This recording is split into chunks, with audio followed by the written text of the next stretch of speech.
So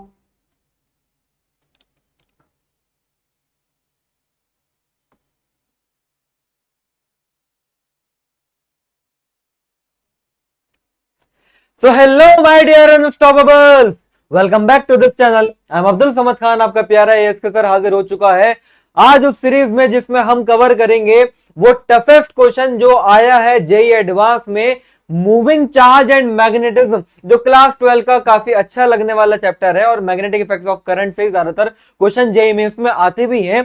तो उसी के ऊपर जो क्वेश्चन हमारे आए जेईई एडवांस में, तो उसके वो मैं टफेस्ट क्वेश्चन उठाकर लेकर आया हूं, जो इतिहास गवाह है कि अब तक के आए हुए पुराने 10-15 सालों में ये एक लौता ऐसा क्वेश्चन है जो सबसे टफेस्ट है। और इस क्वेश्चन को मैं ये भी बोल सकता हूं कि जिस ईयर का ये क्वेश्चन है उस ईयर के पेपर का भी ये सबसे टफेस्ट क्वेश्चन है जो मैं आज तुमको सॉल्व कराने जा रहा हूं।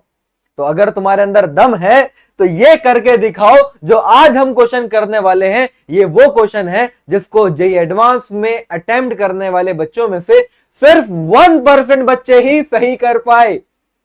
मतलब आउट ऑफ 1.5 लाख स्टूडेंट्स सिर्फ 1% बच्चे ऐसे हैं, लगभग 1400 बच्चे ऐसे हैं जिन्होंने इस क्वेश्चन को सही करा। तो तुम अंदाजा लगा के देखो कि ये कितना डिफिकल्ट क्वेश्चन होगा, लेकिन तुमको डरना नहीं है। मैं तुमको डरा नहीं रहा हूं, मैं क्वेश्चन के बारे में थोड़ा सा आपको समझा रहा हूं कि वो बच्चे जो जेईई मेंस में बहुत अच्छा परफॉर्म करते हैं, जेईई एडवांस के लिए क्वालिफाई करते हैं, इंडिया का मतलब सेकंड टफेस्ट एग्जाम होता है जेईई एडवांस, तो उसके अंदर जो क्वेश्चन आते हैं वो अच्छे लेवल के होते होंगे। उसमें भी मैं आपको बता रहा हूं अच्छे से अच्छा तुर्रम खां बच्चा जो 1.5 लाख बैठा है उस एग्जाम में, सिर्फ 1% ही ये क्वेश्चन सॉल्व कर पाया। तो कहीं ना कहीं ये बात समझ में आने वाली है कि तुमको समझने में इसको बहुत ज्यादा एफर्ट लगेगा, लेकिन अगर तुम ये समझ भी गए ना, है ना। सॉरी यार, कॉल आ गई। क्या हुआ भैया, कॉल क्यों आ गई? मैडम जी कॉल कर रही हैं। मैडम जी को पता नहीं कि मैं क्लास ले रहा हूं। एक सेकेंड यार। हाँ सॉरी बच्चों यार, सॉरी, क्लास की शुरुआत में ही मैडम जी ने कॉल बजा दी। Sorry sorry sorry. तो मैं आपसे ये बोल रहा था, मैं भूल गया क्या बोल रहा था। मैडम जी की कॉल आते भाई खौफ देख रहा है तो मैडम का, मैं भूल गया मैं क्या कह रहा था।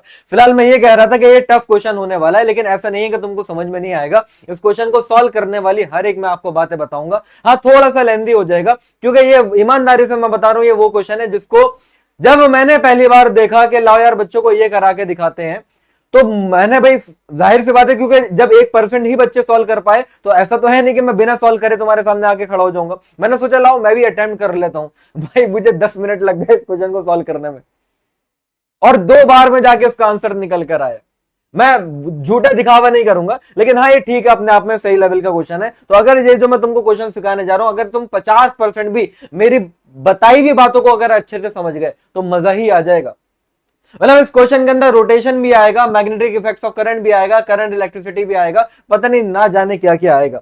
चलो यार ज्यादा टाइम बिना वेस्ट करते हुए फटाफट कर दो आप इस चैनल को सब्सक्राइब अगर चाहते हो ऐसे आगे भी तुम तक वीडियोस आते रहे, क्योंकि छोटा सा चैनल है। यूट्यूब के एल्गोरिथम के हिसाब से तुम तक ऐसी वीडियो दोबारा पहुंचे उसके चांसेस बहुत कम है, तो सब्सक्राइब रखोगे तो भाई तुम तक ऐसी वीडियोस आते रहेंगे। और सेशन को लाइक जरूर कर देना अगर थोड़ा बहुत भी अपने इस सर को आप प्यार करते हो। तो ये है वो क्वेश्चन जो इसी साल का है 2025 का। क्या बात है, क्या बात है। 2025 का पेपर 2 जो हमारा हुआ, इस क्वेश्चन को 1,49,273 स्टूडेंट्स ने गलत करा।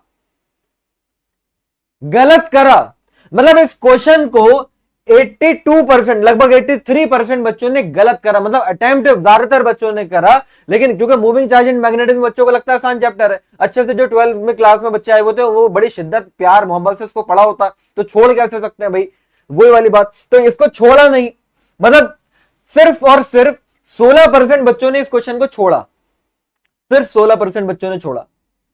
और मैं बता रहा हूं ये समझदार बच्चे थे, क्योंकि अगर मैं भी होता इनकी जगह पर तो मैं भी छोड़ देता, क्योंकि मेरे बस की बात नहीं होती। वो तो पढ़ाते पढ़ाते इतना एक्सपीरियंस हो गया इसलिए मैं तुमको ये करवा पा रहा हूं।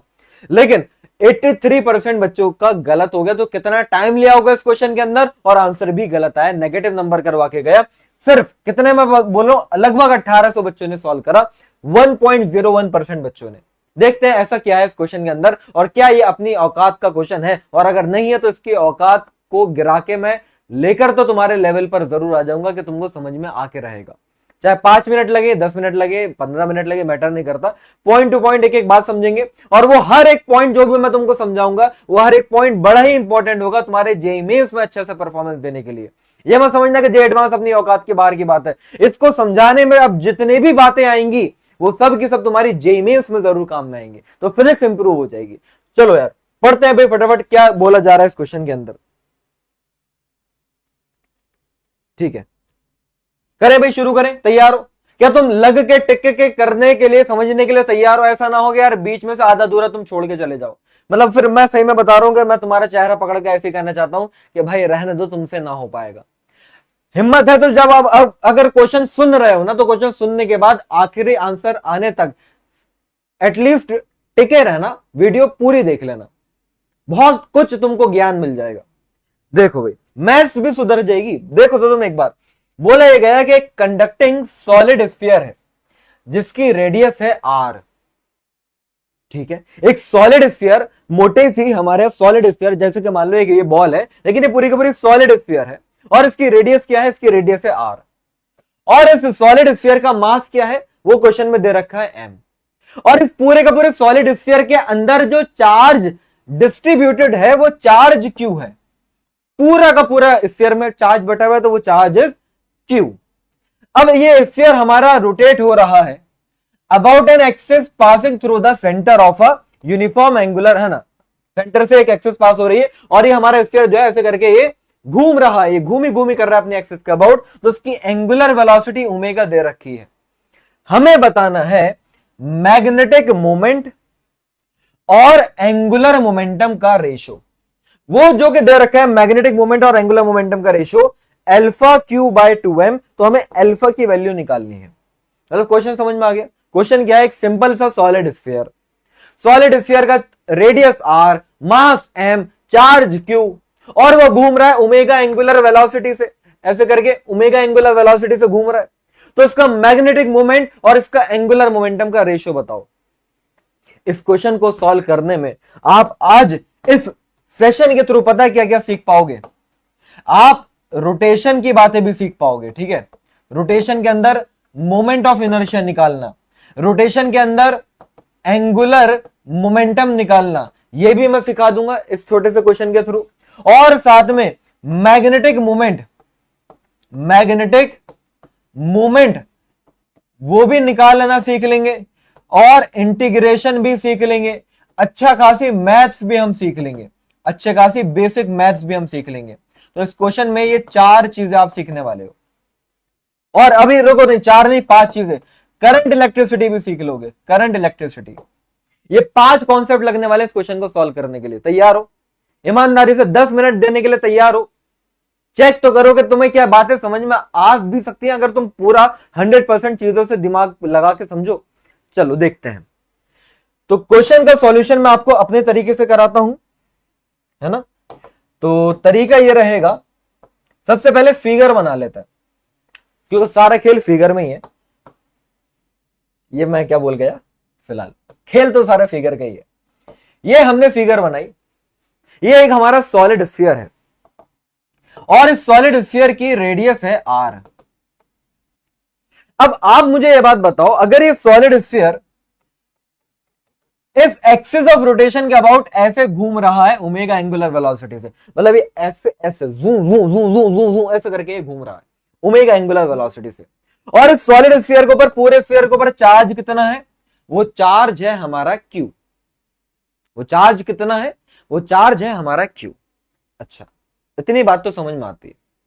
तो अब अगर मैग्नेटिक मोमेंट निकालना है तो कहां चक्कर में पड़ता है सर? मैग्नेटिक मोमेंट का फॉर्मूला होता है, यहां पर भाई m का मतलब क्या है? मैग्नेटिक मोमेंट लिख देता हूं, मैग्नेटिक मोमेंट, मोमेंट है भाई, मोमेंट है भाई, मोमेंट। तो मैग्नेटिक मोमेंट का फॉर्मूला होता है करंट इंटू एरिया। बहुत ही सिंपल सी बात, यही पढ़ाया है मैंने कि अगर कोई लूप है, वो अगर घूम रहा है, कोई करंट अगर घूम रही है, तो उसके अंदर कितनी करंट घूम रही है इंटू उस लूप का एरिया। लेकिन ये हमने आपको बात पढ़ाई है रिंग के लिए। जेईई मेंस में रिंग तक की बात आती है। एडवांस में सॉलिड स्फीयर को घुमा दिया है, ठीक है।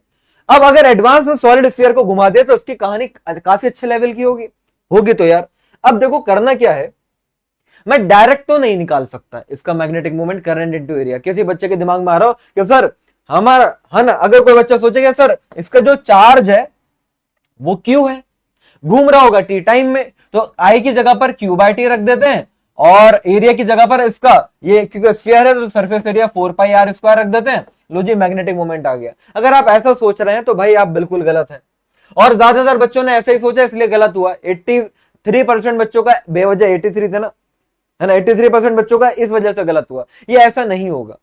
क्यों नहीं होगा, अब जरा तुम समझो बातों को। यहां पर देखो ये हो गया इसका इक्वेटर, ये हो गया इसका इक्वेटर, मतलब ये हो गया एक रिंग जो मैंने अभी ब्लू कलर कर आपको दिखाया है। तो ये जो ब्लू कलर का आप रिंग देख रहे हैं उसकी रेडियस कैपिटल आर है। अरे यार यही रिंग और यही रिंगा रिंगा रोजेस मैं ऊपर ले आऊं, क्या इसकी भी रेडियस कैपिटल आर होगी मेरे प्यारे? बोलो हाँ या ना, बोलो बोलो बोलो। अगर मैं यहां ऊपर एक रिंग ले आऊं, ये जो मैंने रिंग बनाया, ये जो मैंने रिंग बनाया यहां पर अगर मैंने बनाया, तो क्या इसकी भी रेडियस, तुम कॉमन सेंस से बताओ, ये एडवांस की बातें नहीं हो रही, अभी तो कॉमन सेंस की बात हो रही है। लेंदी है भाई क्वेश्चन, लेंदी है, टफ नहीं है। तो इसकी भी रेडियस क्या कैपिटल आर होगी? नहीं होगी ना। और जैसे जैसे ऊपर चले जाओगे रेडियस कम होती जाएगी, मतलब यहां पर रेडियस वेरिएबल है। मतलब ये जो रिंग आप देख रहे हो इसकी सर्कमफेरेंस वेरिएबल है, मतलब ये रिंग ही वेरिएबल है। रिंग का साइज वेरिएबल तो एरिया भी वेरिएबल। अगर एरिया भी वेरिएबल तो मैं डायरेक्ट करंट इनटू एरिया करके मैग्नेटिक मोमेंट कैसे निकाल सकता हूं? पहले तो समझ में आया ना कि हम सिंपल अगर कर सकते होते तो क्यों नहीं कर पा रहे। उसके पीछे का रीजन ये है, ये कोई नहीं बताता, मैंने तुमको बता दिया। अब जरा तुम तरीके से देखो। तो फिर अब मैंने क्या करा देखो सॉरी, मैंने क्या करा, ये जो रिंग ऊपर कंसिडर करा है, इस वाले रिंग की रेडियस, इस वाले रिंग की रेडियस मैंने स्मॉल आर मान ली है। सुनते जाना, एक भी जगह पर स्किप हुआ गड़बड़ हो जाएगी। छोटे वाले ऊपर जो एक रिंग मैंने लाइट करा, इसकी रेडियस स्मॉल आर मान लिया, और ये एक्चुअल में रिंग नहीं है, ये रिंग काफी थिक है। अब अगर ये रिंग थिक है तो इसकी कुछ थिकनेस होगी, मतलब एक्चुअल में ये रिंग कुछ इस तरह से है, ये इस तरह से रिंग है, देख रहे हो। और यहां से यहां अगर मैं दिखाऊं तो यार ये रेडियस हो जाएगी, और ये भी कुछ ना कुछ हमारी ये रेडियस ही हो जाएगी। सोचो, मतलब ये ऐसे करके कोन में घुमा रहा हूं, जूम करके कोन बन रहा है, ये ऐसे करके घूम रहा है, ये ऐसे कोन बन रहा है, कोन। आ रही बात समझ में? तो ये जो रिंग मैंने कंसिडर करा है, कि स्मॉल एलिमेंट कंसिडर करा है, उस स्मॉल एलिमेंट की रेडियस स्मॉल आर, और उसकी थिकनेस क्या होगी वो अभी हम निकाल लेंगे। अभी हमने ये माना कि यार ये जो वर्टिकल से एंगल बन रहा है, ये एंगल इज थीटा, और ये जो थिकनेस की वजह से एंगल बन रहा है, ये angle is D theta. Again मैं वो बात बता रहा हूं, इससे आसान तरीके से तुमको पूरे YouTube पर इसका सॉल्यूशन कहीं मिलेगा नहीं, इसकी गारंटी है। बस तुम मेरे ऊपर भरोसा करके एक बार अपना समय लगाओ और सुनते जाना, ठीक है? तभी मैं सुकून से तुमको ये सिखा पाऊंगा। तो यहां पर अगर ये पॉइंट ए है, ये पॉइंट अगर मैंने बी माना है, और ये पॉइंट अगर मैंने सी माना है, तो क्योंकि यार ये थिकनेस बहुत ही कम होगी, डी थीटा एंगल बहुत ही कम है, तो मतलब ए से बी तक की दूरी को हम सीधा सीधा आर बोल सकते हैं। तो यहां पर अगर मैं एक ऐसे ट्राइंगल बना के आपको समझाने की कोशिश करूं, देखो ये थीटा है, ये स्मॉल आर, और ये हमारा यहां से यहां तक की रेडियस ही तो है सर्कल की, ये स्फीयर की, तो कैपिटल आर हो गया। यहां पर तुम लगाओ साइन थीटा, तो साइन थीटा का फॉर्मूला परपेंडिकुलर अपॉन हाइपोटेनियस, तो यहां से स्मॉल आर आ रहा है कैपिटल आर साइन थीटा। इसकी जरूरत पड़ेगी इसलिए मैंने अभी पहले ही इसको निकाल दिया। अभी सुनते जाना। अभी जो इतना पार्ट आप देख रहे हैं, जो थिकनेस मैंने मानी है, आप इसको भी यहां पर ऐसे देखो कि अगर ये एंगल मेरा डी थीटा है और इतना पोर्शन मुझे निकालना है, तो और ये रेडियस अगर मेरी आर है, तो ये तो हमने बचपन में पढ़ा था, बचपन का प्यार मेरा भूल नहीं जाना रे, कि एंगल का फॉर्मूला आर का अपॉन रेडियस होता है। तो यहां पर angle is D theta, arc ये जो आपको निकालना है, आर्क जो अभी मैं थिकनेस बोल रहा हूं, और ये रेडियस, तो यहां से हमारा आर्क निकल कर आएगा r इंटू डी थीटा। मतलब इतना पोर्शन जो अभी आपने यहां पर देखा, ये इतना पार्ट की लेंथ है क्या, वो हो गई r डी थीटा। सारा पहले फिगर का खेल है, वो समझ लो, जब करने पर आएंगे तो फिर तो छोड़ेंगे नहीं, है ना, आंसर निकाल के रुकेंगे फिर। तो यहां पर इतनी बातें आई होप तुमको समझ में आ रही है। मुझे पहले बताओ, क्योंकि यार ये ज्योमेट्री है, दिस इज द मैथ्स, मैं फिजिक्स पढ़ा ही नहीं रहा हूं आपको, अभी कोई फिजिक्स की बात नहीं करी अभी मैंने, ये पूरी की पूरी ज्योमेट्री है। जितना अच्छा इमेजिन कर पाओगे उतना समझ में आएगा। अच्छा, इतना समझ में आया। और यार अब शुरू करते हैं इधर।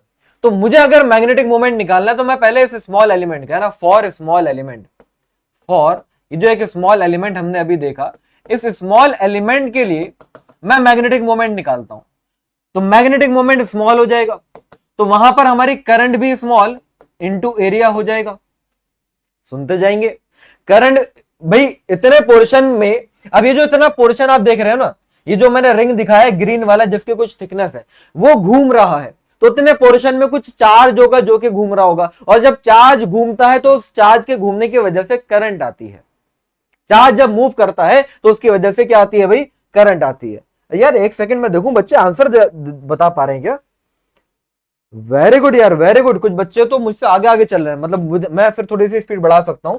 मुझे लगा कि यार मैं बहुत ही, ऐसा तो नहीं कि फास्ट पढ़ा रहा हूं। तो यहां पर डीएम क्या हो गया, स्मॉल करंट इनटू एरिया। इतनी बात समझ में आई कि यार ये जो ग्रीन वाला रिंग सर ने ऊपर कंसीडर करा, ये घूम रहा है, तो इसके अंदर चार्ज है, वो घूम रहा है, वो घूम रहा है, घूम रहा है, घूम रहा है, घूम रहा है, तो करंट आ गई। वो करंट कितनी आ गई, वो करंट मेरी स्मॉल करंट होगी, जिसको मैं डीआई बोलूंगा। मतलब अभी इसके लिए मुझे सामग्री तैयार करनी है, तो मैं आपसे बोल रहा हूं कि यार एरिया तो क्या pi into small r square होगा। ग्रीन वाले स्मॉल एलिमेंट की बात हो रही है तो उसकी रेडियस आर है। तो जैसे एक बच्चा मुझे कमेंट में बता पा रहा है, बहुत अच्छा लगा मुझे देख करके, उसने बोला कि सर स्मॉल आर की जगह पर आप आर साइन थीटा रख देंगे तो ये r square sine square theta हो जाएगा। ये तो हो गया एरिया। अभी ये भी निकाल के हम ऊपर पुट करेंगे, लेकिन पहले इंपॉर्टेंट क्या है, डीआई निकालो यार।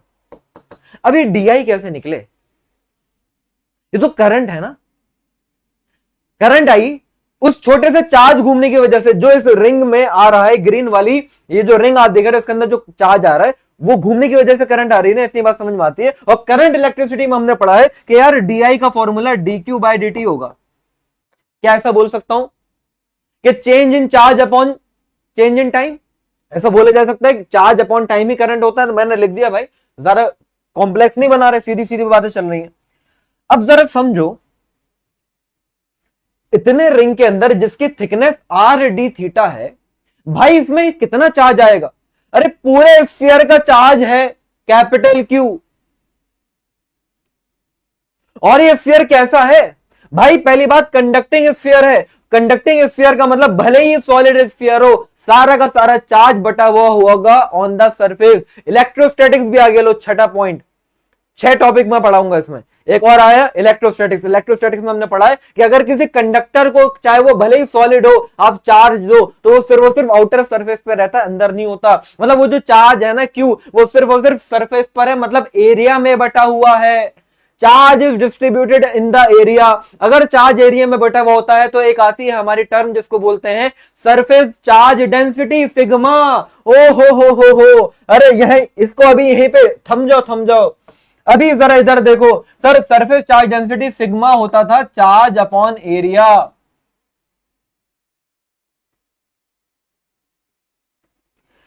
यहां पर ये स्मॉल चार्ज है इतने पार्ट का, तो अगर ये इतने पार्ट का स्मॉल चार्ज है तो भाई अगर सिग्मा चार्ज अपॉन एरिया, तो चार्ज क्या हो गया, सिग्मा इंटू एरिया। या फिर ये स्मॉल चार्ज की अगर मैं बात करता हूं, इतने स्मॉल पार्टिकल्स से स्मॉल रिंग के चार्ज की अगर मैं बात करता हूं, तो सिग्मा तो वही रहेगा, लेकिन एरिया भी तो स्मॉल ही आएगा। मतलब मैंने आपसे ये बोलना की कोशिश करी, और कोई भी बात ऐसे नहीं बता रहा कि हो रहा होगा, प्रूफ के साथ हम देखते हुए चल रहे हैं। तो ये सिग्मा इंटू स्मॉल एरिया। अभी ये स्मॉल एरिया किसका, स्मॉल एलिमेंट की बात चल रही है, तो इसका एरिया होगा अपॉन टाइम। अपॉन टाइम देखो ये सिग्मा एज इट इज रहा। अब इतने पार्ट का स्मॉल एलिमेंट का एरिया पाई आर स्क्वायर नहीं ले सकता मैं? अरे यार वो तो स्मॉल एलिमेंट है, ठीक है, उसकी रेडियस आर है, पाई आर स्क्वायर नहीं कह सकते। एलिमेंट का एरिया कैसे लिखा जाता है? देखो, अगर एरिया लिखना होता है स्मॉल एलिमेंट का तो लेंथ इंटू ब्रेथ करके लिखते हैं। अगर स्मॉल एलिमेंट की वॉल्यूम लिखनी होती है तो एरिया इंटू लेंथ करके लिखते हैं। तो यहां पर स्मॉल एलिमेंट का अगर मुझे एरिया लिखना है तो इसकी लेंथ सरकमफेरेंस, इसकी लेंथ, इतने पार्ट की length circumference that is 2 pi r, और उसकी थिकनेस है सर आर डी थीटा, मतलब आर डी थीटा लिख दिया मैंने। तो ये मेरा स्मॉल एलिमेंट का एरिया आ गया भाई। और अभी इतना ही नहीं, अभी और सुनिए, जब ये घूम रहा है ओमेगा एंगुलर वेलोसिटी से तो आपको circular motion, seventh topic circular motion का फॉर्मूला होता था 2 pi by T. Circular motion में टाइम पीरियड और एंगुलर वेलोसिटी के बीच में रिलेशन पढ़ाई जाती है। तो टाइम पीरियड का फॉर्मूला हो जाएगा सर 2 पाई बाय ओमेगा। तो यहां पर dt की जगह पर मैं टाइम मान लूं, और अगर टाइम है तो वो 2 पाई बाय ओमेगा, तो ओमेगा ऊपर आ गया। पहले ईमानदारी से मुझे बताओ, मैं पेज टर्न करने जा रहा हूं, नेक्स्ट स्लाइड पर आ रहा हूं। मुझे इतना बताओ कि अभी बोर्ड पर जितना भी लिखा हुआ है क्या हर एक बच्चे को समझ में आ रहा है? इन द कमेंट बॉक्स फटाफट अभी बताओ, क्या यहां से मैं 2 पाई से 2 पाई उड़ा सकता हूं? क्या मैं स्मॉल आर की जगह पर कैपिटल आर साइन थीटा लिख सकता हूं? बिल्कुल सर। तो यहां से अगर आप देखें डी तो वो बन रहा है सिग्मा आर स्क्वायर हो जाएगा, ओमेगा आ गया आगे साइन थीटा डी थीटा। ले भाई ले मेरे प्यारे बच्चे ले। तो यहां से एरिया भी तुमको मिल गया है, यहां से स्मॉल करंट भी आपको मिल गई है। ये दोनों उठा के रखो ना इस इक्वेशन में, मैग्नेटिक मोमेंट आ जाएगा। बहुत इंपॉर्टेंट पार्ट हमने कवर कर लिया। अब ये हो गया तो आगे की कहानी इतनी कॉम्प्लेक्स नहीं है जितनी यहां पर थी। मैं मानता हूं कॉम्प्लेक्स है, लेकिन समझ में आने लायक है हर बच्चे के लिए। कोई भी बोले अरे यार क्या बात है, समझ में आया तुमको यहां तक? Very good very good. आगे बढ़ू तो ये डी और एरिया उठा के मैग्नेटिक मोमेंट का फॉर्मूले में रखते हैं। लो जी, तो मैग्नेटिक मोमेंट का फॉर्मूला में डी इंटू एरिया। तो यहां से फिर से देखना, एक भी स्टेप स्किप नहीं कर रहा मैं। तो डी कितना आया? Sigma R square omega, sigma R square omega sine theta D theta. Area ये वाला एरिया है pi are square sine square theta, pi are square sine square theta. कोई कंजूसी नहीं, तरीके से एक एक स्टेप बाय स्टेप चलते जाएंगे। यहां पर आप देखो तो ये सिग्मा पाई आर की power 4 omega sine cube theta D theta. क्या ये मैग्नेटिक मोमेंट आया? कोई बड़ी बात नहीं करी, डी और एरिया मैंने यहां पर पुट करा। अब क्योंकि मुझे मैग्नेटिक मोमेंट तो इस पूरे स्फीयर का निकालना है, बताओ क्या दिल चाह रहा है कि क्या करने वाले होंगे सर? यहां पर किस चीज की तैयारी हो चुकी है? इतनी देर से तैयारी हो चुकी है भाई सांप बनाने की, तो बना देते हैं इंटीग्रेशन का सांप। अब इंपॉर्टेंट बात यहां पर ये कि भाई इंटीग्रेट की लिमिट कहां से कहां लगेगी? मुझे आप बताओ। ये जो मैंने थीटा एंगल लिया था ये वर्टिकल से लिया था, मतलब यहां से अगर शुरू करूंगा तो वर्टिकल से एंगल 0, और मैक्सिमम में कहां तक आऊंगा? अरे नीचे आऊंगा ना, तो मैक्सिमम एंगल 180। तो बताओ क्या लोअर लिमिट 0 और अपर लिमिट 180 नहीं होगा? मतलब यहां पर लिमिट लगनी है सर 0 से पाई। तो यहां से अब हमारा नेट मैग्नेटिक मोमेंट आएगा सिग्मा पाई आर की पावर 4 ओमेगा बाहर ले लेते हैं, और 0 से pi sine cube theta D theta का होगा इंटीग्रेशन। अब इतने पार्ट का इंटीग्रेशन अभी आप अपने मैथ्स वाले सर से जाके पूछना है कैसे होता है। अगर इंटीग्रेशन नहीं आता है, वैसे तो आना चाहिए, तो ये सॉल्व करके इतनी वैल्यू आती है 4/3। तो यहां से मैग्नेटिक मोमेंट आया सिग्मा पाई आर की पावर 4 ओमेगा इंटू 4/3। अब मैं आपको याद दिला दूं कि सिग्मा सरफेस चार्ज डेंसिटी थी, तो यहां पर सिग्मा अगर सरफेस चार्ज डेंसिटी तो वो चार्ज अपॉन एरिया होगी, और वो एरिया होगी पूरे का पूरे स्फीयर का, स्मॉल एलिमेंट की बात नहीं हो रही, पूरे का पूरे स्फीयर का सरफेस एरिया जो कि होता है 4 पाई आर स्क्वायर। तो Q upon 4 pi capital R square, यहां पर भी पाई है, आर की पावर 4 है, ओमेगा है, 4/3 है, काट दो, आर स्क्वायर से ये गया तो 2 बचा, पाई से पाई गया, 4 से 4 गया। तो यहां से अगर आप देख पा रहे हैं तो मैग्नेटिक मोमेंट आ रहा है कितना? Q r square omega by, मैं सही बोल रहा हूं ना बच्चों? देखो मैं याद करके नहीं आया हूं, बस मैंने देख लिया कि हाँ यार इस टाइप से होगा, रफ रफ में मैंने कर लिया था भाई तुमको कराने से पहले, वरना भैया मेरी बेइज्जती नहीं हो जाती। लेकिन अभी भी जो मैं कर रहा हूं मैं तुम्हारे सामने कर रहा हूं, एक स्टेप बाय स्टेप। तो ये मैग्नेटिक मोमेंट है। कहीं कोई गलती हो तो आप चेक करते चलना, बता देना मुझे, क्योंकि लंबी कैलकुलेशन में भाई गलती होने के चांसेस हो ही जाते हैं। तो यहां से मैग्नेटिक मोमेंट आ गया, खत्म कहानी।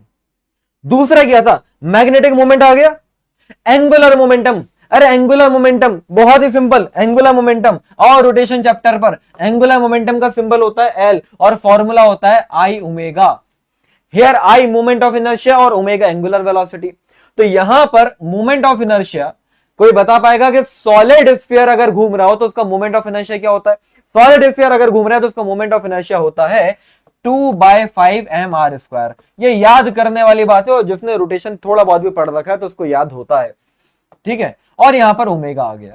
लो जी, ये एल भी आ चुका है, ये एम भी आ चुका है, ये भी इक्वेशन हमारी मान लो 2 हो गई, ये इक्वेशन 3 हो गई। अब क्या बचा, इनका रेशो ही तो निकालना था, तो m/l मैंने करा, तो ये QR² ओमेगा बाय 3 को डिवाइड करा रहा हूं मैं इससे L से, तो ये हो जाएगा 2mr² ओमेगा, और बाय 5 तो वो ऊपर चला गया। लो भैया, r² ओमेगा से r² ओमेगा गया है, तो ये आ रहा है, क्या आ रहा है भाई, ये 5/3 इंटू Q/2m।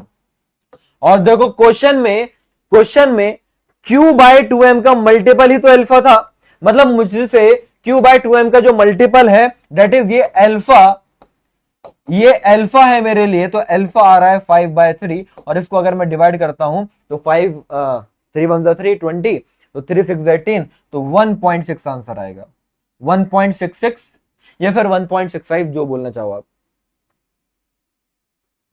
2 स्लाइड में खत्म करा दिया। अभी मैं पूरा रिवाइज भी कराऊंगा। पहले अभी मुझे बताओ, जितने भी बच्चे शुरू से लेके यहां तक मुझे देख रहे हैं, जो बीच में से आया भाई अब उसकी मेरी गारंटी नहीं है, वो शुरू से देखे, लेकिन जो शुरू से यहां तक देख रहे हैं, 100 में से तुमको कितनी % बातें समझ में आई ईमानदारी से? मैं फिर एक बार रिवाइज करा रहा हूं।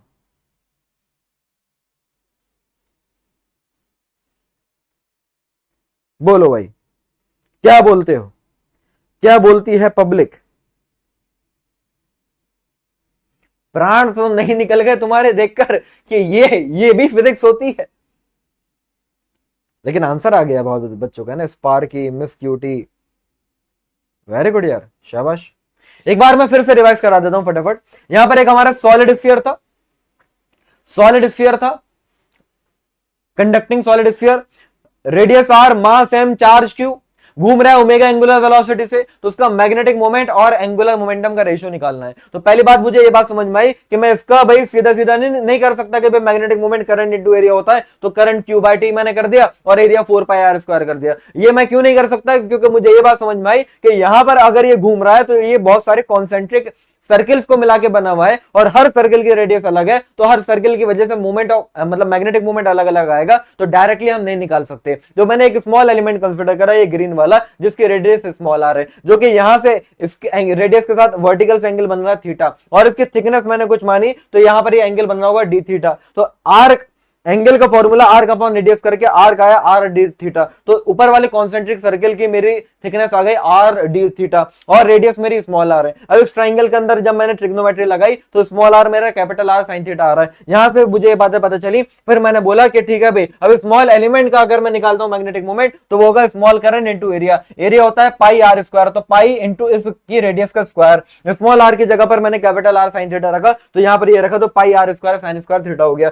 उसके बाद करंट का फॉर्मूला, क्योंकि डी भी निकालना था, तो वो होता है चार्ज अपॉन टाइम, तो चार्ज अपॉन टाइम। अब चार्ज कैसे लिखे, तो इस कॉन्सेंट्रिक सर्किल का मुझे चार्ज चाहिए था, तो चार्ज कैसे निकाला जाए, तो हमें बात मालूम है कि सरफेस चार्ज डेंसिटी होता है चार्ज अपॉन एरिया, तो चार्ज हो जाएगा surface charge density into area, लेकिन एरिया भी स्मॉल एलिमेंट का चाहिए, तो वो आ गया हमारा सिग्मा डी। अब इस स्मॉल एलिमेंट का अगर मुझे एरिया चाहिए तो वो मैं कैसे लिखूंगा, वो मैं लिखूंगा इसकी circumference into thickness, circumference 2πr, thickness हो गया r d थीटा, वो यहां पर हमने रखा। टाइम पीरियड की जगह पर 2π/ω सर्कुलर मोशन से यहां पर हमने रखा, 2π से 2π गया, यहां से डी आ गया, यहां से डी आया, यहां से एरिया आया, ये दोनों उठा के मैंने ऊपर मैग्नेटिक मूवमेंट में रखे। जब मैंने मैग्नेटिक मूवमेंट में रखे, बस यहां पर क्वेश्चन खत्म हो चुका था। जब मैंने मैग्नेटिक मूवमेंट में रखे तो ये सॉल्व कर आके इतना आया। अभी इतना आया तो अब मुझको लगानी है इंटीग्रेशन करके लिमिट, क्योंकि मुझे नेट मैग्नेटिक मोमेंट चाहिए। तो मैंने जीरो से लेके, क्योंकि ऊपर से एंगल लिया है तो जीरो से लेके 180 बनाएगा। तो भैया जीरो से पाई मैंने लगाया, याद रख लो चाहो तो साइन क्यूब थीटा। वैसे तो मैथ्स में तुमने सॉल्व जरूर करा होगा कि ये हमारा इंटीग्रेट करके जीरो से पाई की लिमिट लगा के 4/3 आएगा, वो मैंने यहां पर पुट करा। सिग्मा की जगह पर चार्ज अपॉन एरिया, तो इस पूरे का पूरे सरफेस का एरिया 4πr², वो भी मैंने यहां पर रख दिया। ये सब सॉल्व कर कर आके मेरा मैग्नेटिक मोमेंट आ गया। एंगुलर मोमेंटम, ये तो फर्जी कहानी थी। एंगुलर मोमेंटम का फॉर्मूला रोटेशन से पढ़ा है हमने, I omega, I moment of inertia जो होता है 2/5mr² इंटू ओमेगा। एम को एल से मैंने डिवाइड कराया, यहां से मेरा आ रहा है 5q/3 इंटू 2m, 5/2 मतलब q/2m तो ये क्वेश्चन में दे रखा है। बाकी बची हुई टर्म को अल्फा बोल रहे हैं और अल्फा की वैल्यू पूछी गई है, तो अल्फा की वैल्यू 5/3 या फिर बोला जाए तो 1.66 आएगी। This is the question, the toughest question of 2025 पूरी फिजिक्स में, और इस चैप्टर का अब तक की हिस्ट्री का सबसे टफ क्वेश्चन था ये, जिसको उधेड़ के रख दिया हमने, अगर तुमने ध्यान से सुना है तो। और मैं सही में बता रहा हूं, किसी बच्चे को अगर मोर देन 50% समझ में आ गया ना, और कोशिश करना, मतलब इस क्वेश्चन को मैं ईमानदारी से बोलूं, 2 बार देखो मुझे जब मैं कर रहा हूं, और तीसरी बार बिना देखे करने की कोशिश करना, 80% क्वेश्चन सॉल्व हो जाएगा। करो तो एटलीस्ट, दिमाग से डर निकाल देगा ये फिजिक्स का तुम्हारा, अगर ये क्वेश्चन तुमने कर लिया। इसलिए मैं ये क्वेश्चन लेकर आया था तुम्हारे लिए, ठीक है। अगला क्वेश्चन बड़ा ही सिंपल है। ऐसे क्वेश्चन तो जेईई मेंस में भी आ रहे हैं, कोई नई बात नहीं है। ये वो क्वेश्चन है जो शायद 2021 में आया था जेईई एडवांस में, लेकिन आप खुद ही देखो कि ये वो क्वेश्चन है जिसको 27% बच्चे कर पाए सॉल्व। और ईमानदारी से मैं बता रहा हूं, उसके बाद यही क्वेश्चन जेईई मेंस में 2-3 बार आ चुका है, हर साल आ रहा है। 2022 में भी आया, 23 में भी आया, 24 में भी आया, 25 में भी आया, 4 साल लगातार आया ये क्वेश्चन जेईई एडवांस में आने के बाद। तो ये क्वेश्चन जेईई एडवांस में सिर्फ और सिर्फ 27%, चलो ठीक है मैं 30 मान लेता हूं, 30% बच्चे सॉल्व कर पा रहे हैं। और ये 1 मिनट से ज्यादा का क्वेश्चन है नहीं, मतलब 30 सेकंड में मैं तुमको ये क्वेश्चन सॉल्व करा दूंगा, इतना इजी क्वेश्चन है, ठीक है। तो कहां है कंपटीशन भाई, हिम्मत नहीं है लोगों को, डर निकालना एक्चुअल में। तो देखो, देखते हैं ये वाला क्वेश्चन। हाँ देखो, मैं कह रहा था ना 2021 में आया।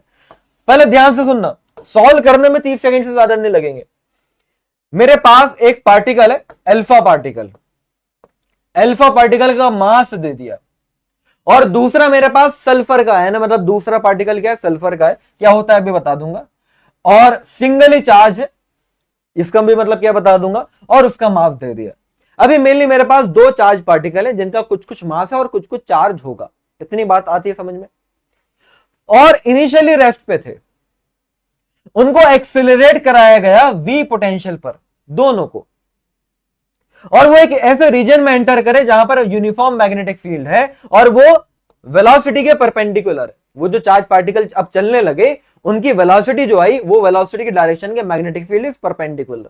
ये क्वेश्चन में दिया गया, बात समझ में आ रही है कि वेलोसिटी के मैग्नेटिक फील्ड परपेंडिकुलर है। अगर तुमने ये चैप्टर थोड़ा सा भी पढ़ा है ना, मेरे कोई भी मैग्नेटिक इफेक्ट्स ऑफ करंट के चैप्टर लगाए, तो सबसे पहले आपके दिमाग में ये बात चमक गई होगी कि अगर सर चार्ज पार्टिकल वेलोसिटी के, है ना, वेलोसिटी जो है वो मैग्नेटिक फील्ड के परपेंडिकुलर मैग्नेटिक फील्ड में एंटर करती है, तो उसका पाथ क्या हो जाता है, कोई बताएगा? उसका पाथ क्या हो जाता है मेरे बच्चों? सर्कुलर हो जाता है। याद आ रहा है ये?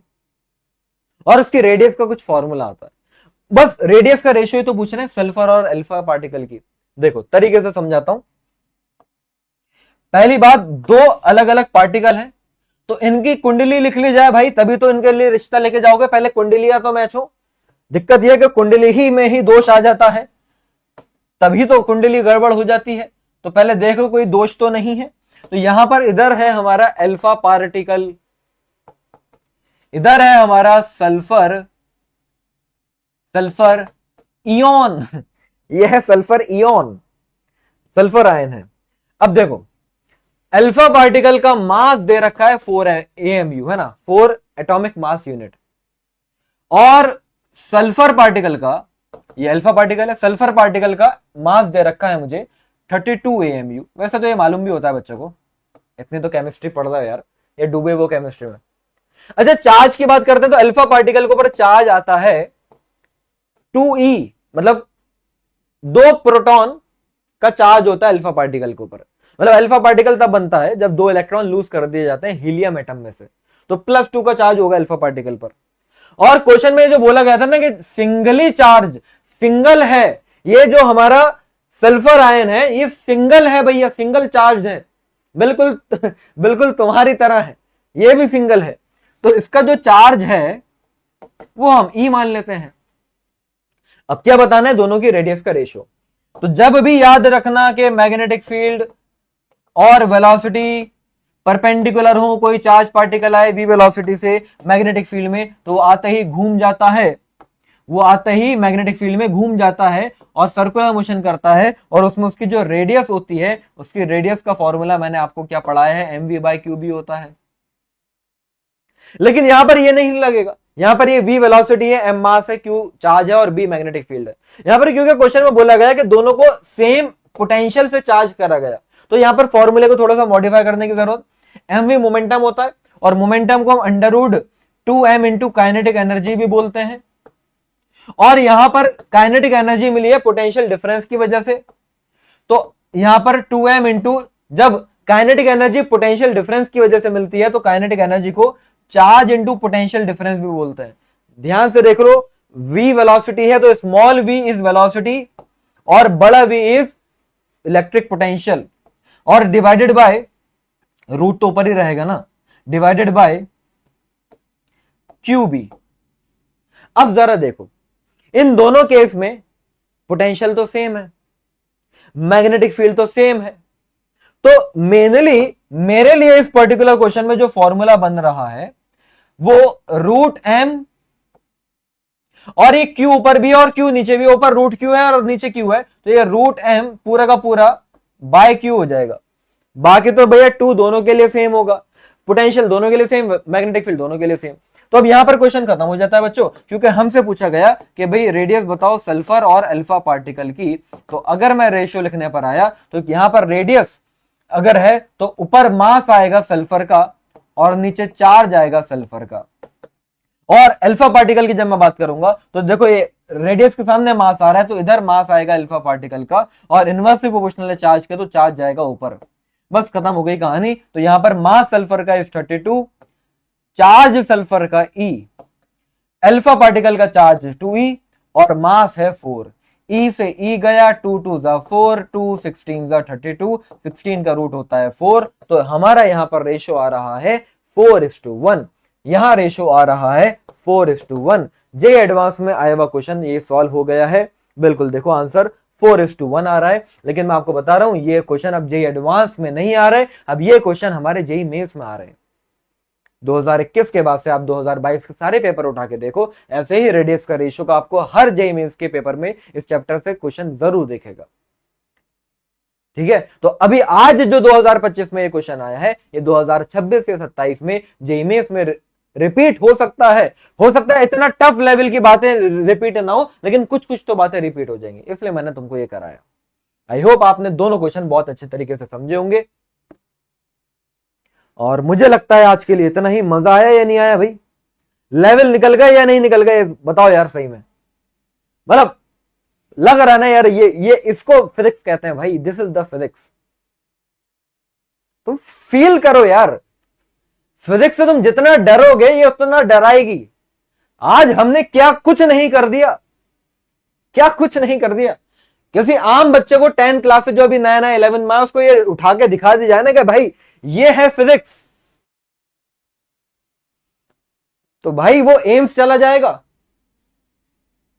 मतलब नीट क्लियर करके एम्स नहीं जाएगा, इलाज कराने एम्स चला जाएगा। ठीक है, लेवल निकल गए, लेकिन मजा आया होगा है ना? मजा आया नहीं आया बताओ? लेवल ही तो निकालने ना हमें, लेवल निकल गए तो बढ़िया बात है। चलो आज के लिए इतना ही बहुत है भाई। तो फटाफट, अभी भी किसी बच्चे ने सब्सक्राइब नहीं करा है तो भैया कर दो इस चैनल को, क्योंकि ऐसी ऐसी आगे और धमाकेदार वीडियोस आने वाली हैं, और कुछ तुम लोगों के लिए एक एक्साइटिंग चीज प्लान कर रहा हूं, है ना? तो फिजिक्स तुमको पढ़ने में और मजा आएगा, तो आने वाला है, वो जब आएगा तो तुमको पता चल जाएगा। मिलते हैं जब तक के लिए बच्चों इसी चैनल पर। अच्छे से पढ़ाई करते रहो, मेहनत करते रहो, डिस्ट्रैक्शन से दूर रहो, है ना भाई? जब इंसान बहुत तेज गाड़ी चला रहा होता है ना, तो अगर एक लम्हे के लिए भी उसकी अगर पलकें इधर उधर हो जाती हैं तो एक्सीडेंट होने के चांसेस बढ़ जाते हैं। तो यहां पर भी तुम्हारी ये जो स्पीड है ना, ये बहुत तेजी से चल रही है क्योंकि समय बहुत कम बचा है। तो थोड़ा सा भी अगर तुमने डिस्ट्रैक्शन लेकर अपने ऊपर हावी होने दिया तो भाई एक्सीडेंट हो जाएगा, हादसा हो जाएगा। और हादसा का मतलब ड्रॉप लेना होता है। तो ड्रॉप ना लेना पड़े या फिर जो तुम्हारा सपना है वो तुमको सेक्रीफाइस ना करना पड़े, उसके लिए डिस्ट्रैक्शन से दूर रहो, मेहनत करते रहो। मिलते हैं बच्चों इसी तरह से अगले सेशन में। जब तक के लिए tata bye bye, see you, जय हिंद।